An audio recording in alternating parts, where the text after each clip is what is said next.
Labbaik Allahumma labbaik, labbaik la syarika laka labbaik, innal hamda wal ni'mata laka wal mulk la syarika lah.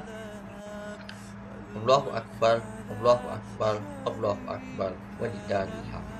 Assalamualaikum warahmatullahi wabarakatuh. Salam Aidiladha. Sempena merayakan Hari Raya Aidiladha ini dengan penuh keisapan, penuh kesyukuran. Aidiladha ini dengan kisah Nabi Ibrahim alaihissalam dan anaknya Nabi Ismail alaihissalam. Hari Raya ini adalah hari yang penuh keberkatan, penuh keisapan, sempena tajuk pengorbanan.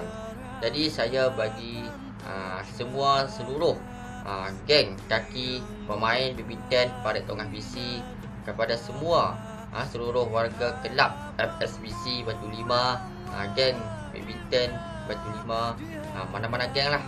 Saya mengambil kesempatan mengucapkan selamat menyambut Hari Raya Aidiladha bagi seluruh umat Islam di dunia ini, dan selamat menunaikan ibadah korban kepada seluruh umat Islam di agama Islam di seluruh dunia ini. Jadi yang mana menunaikan haji, jagalah diri selamat menunaikan haji, selamat pergi dan balik.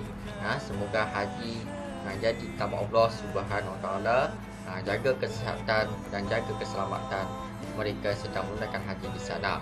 Jadi sempena Hari Raya Aidiladha ini, marilah kita mengisapi dengan tajuk pengorbanan, penuh menyembelihan haiwan-haiwan dengan Nabi Ibrahim alaihissalam, untuk mengorbankan kelimpahan ilahi, kerana kita dapat pahala yang lebih, keinsapan, penuh keberkatan. Raikanlah dengan penuh kesyukuran, penuh kemeriahan. Itu saja ucapan dari saya. Sekian, wassalamualaikum warahmatullahi wabarakatuh. Ikhlas dari saya, imbalan pengurusi kaki main badminton Parit Tongah BC. Allahu akbar, Allahu akbar, walillahil hamd. Labbaik Allahumma labbaik, labbaik la syarika laka labbaik, innal hamda wa ni'mata laka wal mulk la syarika laka labbaik. Salam Aidiladha. Terima kasih semua.